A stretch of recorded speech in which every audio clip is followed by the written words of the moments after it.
Yo, team. Been a while, but I thought I'd jump back on. I just had a call cancelled, so I thought I'd come and do a Facebook Live. Now, excuse the hair, it does look horrendous. So I'm just going to cover some of the questions that I've got asked frequently this week in this group. So I thought I'd benefit and help out everyone. Now, obviously, thank you to everyone that's joined up this week. It's been crazy amount of people joining up. We're all going to get results. If you're not, why not? You're going to get results with us. But anyway, so these are the common questions that I've kind of got asked this week that I will cover. So the first one, I get asked time and time again, Danny, what is the best muscle building program? And in all honesty, there is no such thing as a best muscle building program. It's a program that works well for you. Now, if you're wanting to develop muscle and you're wanting to change your physique, remember that, let's say, for example, let's take a body part. Let's say we want to develop and change our chest. We're going to want to hit that program 2 or 3 times a week because we want to hit it more frequently, so we've got more chance of changing. If you're going, right, I want my chest to change, but you're only training it once on a Monday, and then not again till the next Monday, then you can probably see where you're going wrong. You need to hit it 2, 3, 4 times a week. But you can only do that with smart programming, good nutrition, and managing your stress and having lots of recovery in there.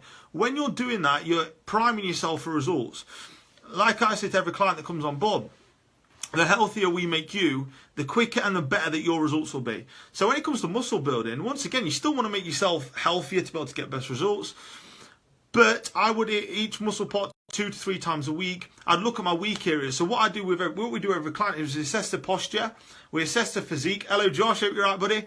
And we see where they're going wrong, because I can see what muscles are tight, what muscles are weak. Then we can see what muscles we need to develop to be able to change the physique, rather than just going, oh, I'm going to do a bit of chest, or I'm going to do this exercise because I've heard it's best for chest. It totally depends on your lever length, what you're strong at, what you're weak at, how long you've been training for. Because I could do a program with my best mate, but the program will work great for me, but it's not going to work great for him. And that's why it comes down to individuality and making sure you've got the correct program. Now, if you are wanting to build muscle, remember, you've got to be in a calorie surplus. You're not going to build muscle by eating fucking dust. You've got to make, hello, Steph.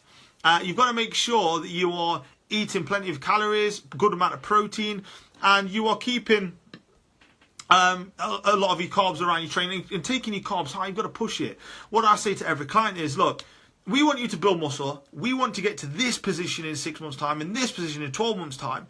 So how are we going to do that? Well, let's reverse back. Now, let's say, for example, we're on 2,500 calories. We're gradually going to take it up every few weeks, depending on our condition. That way, we're going to keep lean, we're going to look better, and we're going to build muscle at a good rate. What a lot of lads do is go, right, I'm going to bulk now, it's bulking season.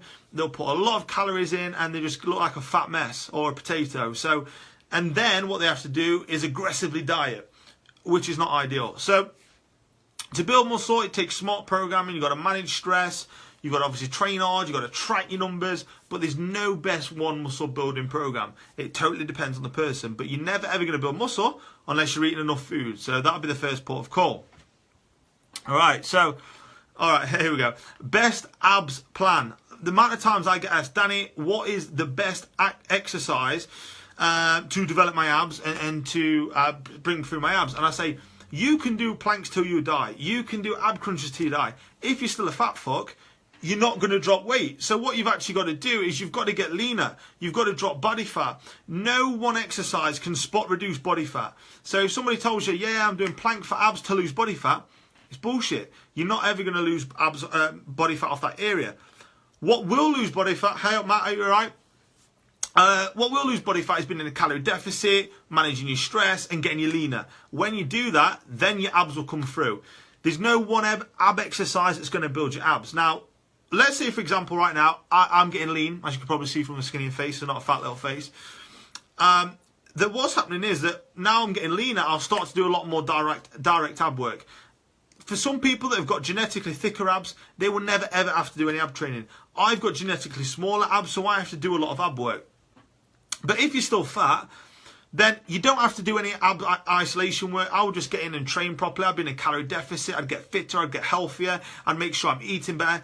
Then you will lose body fat and you will get leaner a hell of a lot quicker. Christian, hope you're all right, mate. So yes, there's no best abs plan. No one exercise is going to reduce body fat, and so you need to lose body fat first, and then you can start adding more direct ab work in.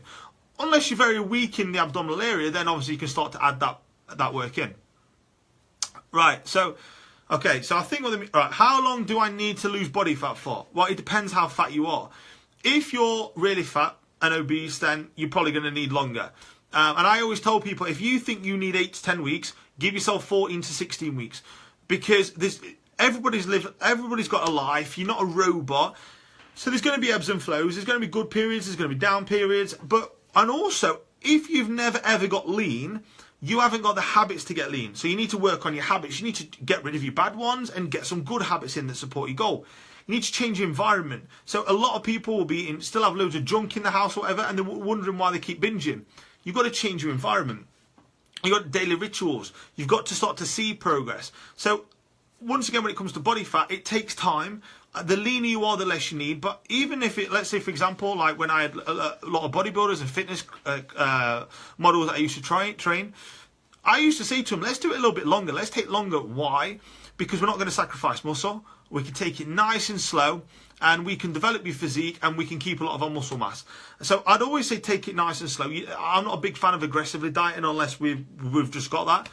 But because I like to embed habits, I like to embed change environment and rituals, because that's going to give you long-lasting success.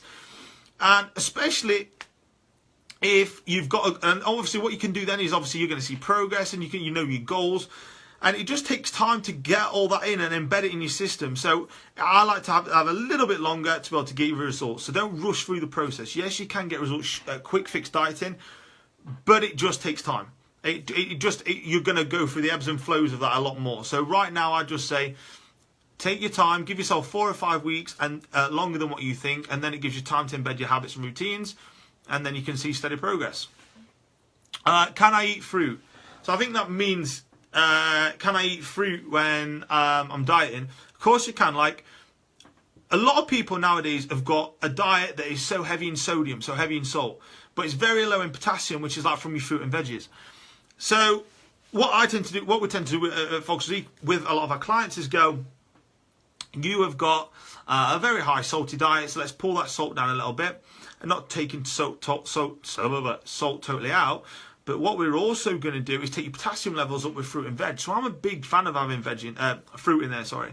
So berries, apples, banana, got a great amount of potassium, got a good amount of fibre in there. And remember, fibre is going to stabilise your blood sugar levels and keep you nice and full. And also, if you're transitioning over from a diet that is heavy in sugar, and you really love a sweet tooth, well, putting some fruit in there is a good transition from having all that sugary, high calorie foods to then having fruit, which is going to curb your cravings a lot more, but it's still enjoyable. Remember, the key to a diet is, can you still do it in 6 months? Can you still do it in 12 months' time?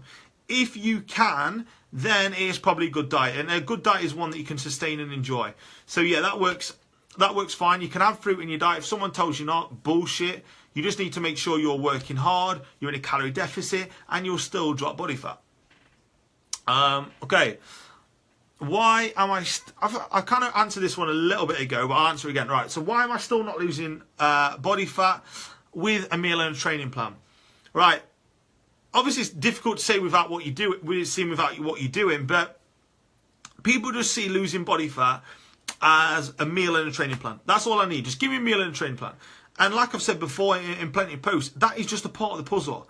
If you don't work on your habits, if you don't work on your morning routine and your nighttime routine, if you don't work on your environment, you're always going to go, when you're emotional, you're tired, you're hungry, you're always going to binge again, or you're always going to fall back into your old place. So you need to make sure you're doing that. A lot of people don't track the progress, they don't track the goals and see if they're actually moving close towards the goal, so they're just hoping they're going to change. And that meal plan and diet plan might not be for you. It might just be a cookie cutter one that you've got off the internet, or you've got from your best mate bodybuilder Steve, or from someone down the road. So you don't know if it's actually tailored towards you. You need to look a little bit deeper when you're looking at losing body fat. Everybody knows that they need to work out more. Everybody knows that they need to eat better. But still, people can't lose body fat. So what is it that's letting them down? And it's usually mindset. So you've got to look at your mindset, what your belief systems, what is letting you down. Now, if you're unsure of any of that, then reach out to someone, us, that can help you with that, because that could be your missing link, your mindset.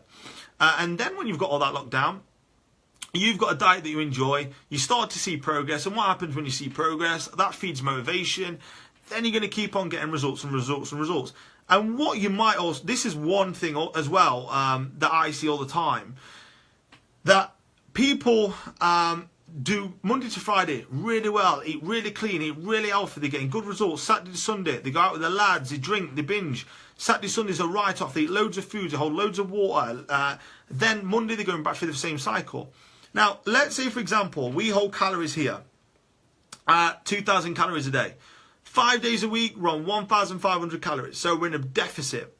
Then Saturday to Sunday, you have loads of beer, loads of alcohol, loads of food. You're eating 4,000 on Saturday, 4,000 on Sunday. Well, that's kind of overwriting the calorie deficit we have for those 5 days. And you're still going to be in a calorie surplus after the week's done. Because you're like, oh shit, Saturday to Sunday is actually letting you down. Now, if you're in this position, what I'd say is, Monday to Friday, up your calories a little bit. So you're not feeling like you're so restrictive. You've got foods in that you enjoy. Then Saturday to Sunday, you won't feel so restrictive. You won't feel the need to binge. And also this comes down to your habits, your routine, and your environment again. And also organising a weekend. A lot of people just go, fuck it, it's Saturday, I'm not meal prepping. Still prep your meals, even if you're not going to do it. And if someone says, I don't want to meal prep, well, I say, we don't want results then. Because I don't know really anyone that doesn't really meal prep and get results. You've got to have some form of organisation. Because I read something the other day, and it kind of hit home. And it was like, the more decisions you have to make, the more bad decisions you'll make, and the less decisions you'll actually make, which is counterintuitive to what you actually want to achieve. So it's just important you have everything locked down, so you haven't really got to think much, and it's almost on automation all the time. Right. Matt has said, is it a good idea to work out before a work shift or early in the morning? Once again, mate, it doesn't really matter. As long as you get that workout in, it is great. I work out on an empty stomach. I work out faster. It's just because I enjoy it and I feel better. I love working out in the early morning just because it makes me feel good. I've got a task done. I've built that momentum. And then it's easy to carry on throughout the rest of the day. So yeah, I'm a big fan of working out more. Not because fasted training is better than non-fasted. But it's just because it builds out the momentum. You've had a small win. Then it's an easy carryover into the rest of the day. So yeah, it's a great idea to work out, mate. And nothing will stop you there. Okay. Do I need to lower carbs to lose body fat? Now, this is the biggest thing that people say. Danny, I can only lose weight on low carb. And the reason that you can only lose weight on, that you think you lose weight on lower carb, and let me tell you, first of all, I'm going to change it up. So you will lose body fat and weight if, or let's say, for example, you will lose body fat if you're in a calorie deficit. Doesn't matter if you're low carb or high carb. You will still lose body fat. This is taken out if we're just going on a generic advice. Obviously, if people have got different issues going on, gut health, they're really high stress, then obviously you're going to have to manipulate things and change things a little bit more.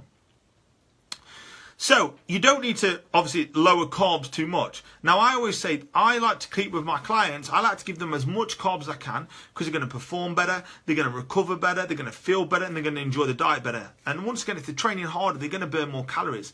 And they're also going to keep a lot of the muscle tissue. Now, what a lot of people do is remove carbs and go, yeah, I've lost 10 pounds in 3 weeks. I'm like, yeah, because you've pulled a lot of water out because you've taken the carbs out.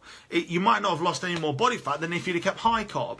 And that's what people assume, is they think that losing weight is all body fat. Well, actually, when you lose a lot of weight, a lot of it is coming from water, it's coming from inflammation, and a lot of it is probably also coming from muscle tissue.